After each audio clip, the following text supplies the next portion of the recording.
यह संसार चर और अचर प्राणियों से गतिमान है। चर प्राणियों में मनुष्य सर्वाधिक बुद्धिजीवी है और उसके बुद्धिजीवी होने का एकमात्र कारण ज्ञान की प्राप्ति है। ज्ञान का अर्थ है तथ्यों को जानने, समझने और उन पर कार्य करने की क्षमता का होना और उसमें सकारात्मकता का बना रहना। भारतीय संस्कृति के 4 मूल स्तंभ, 4 वेद भी ज्ञान के ही प्रतीक हैं।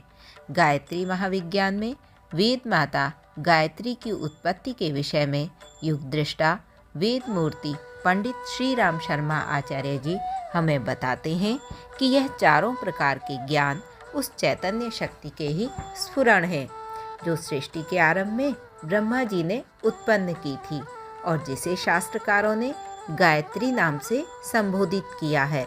इस प्रकार चारों वेदों की माता गायत्री हुई, इसी से उसे वेद माता भी कहा जाता है।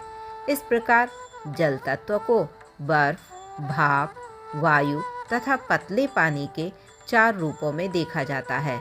जिस प्रकार अग्नि तत्व को ज्वलन, गर्मी, प्रकाश तथा गति के रूप में देखा जाता है, उसी प्रकार एक ज्ञान गायत्री के चारों वेदों के चारों रूपों में दर्शन होते हैं। गायत्री माता है तो 4 वेद इसके पुत्र हैं। यह तो हुआ सूक्ष्म गायत्री का, सूक्ष्म वेद माता का स्वरूप। अब उसके स्थूल रूप पर विचार करेंगे। ब्रह्मा ने 4 वेदों की रचना से पूर्व 24 अक्षर वाले गायत्री मंत्र की रचना की।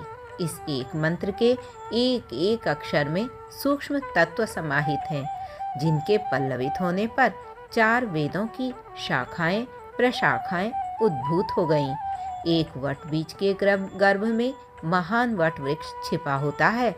जब वह अंकुर रूप में उगता है, वृक्ष के रूप में बड़ा होता है, तो उसमें असंख्य शाखाएं, टहनियाँ, पत्ते, फूल, फल लग जाते हैं।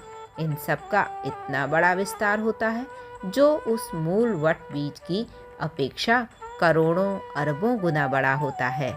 गायत्री के 24 अक्षर भी ऐसे ही बीज हैं जो प्रस्फुटित होकर वेदों के महाविस्तार के रूप में अवस्थित होते हैं।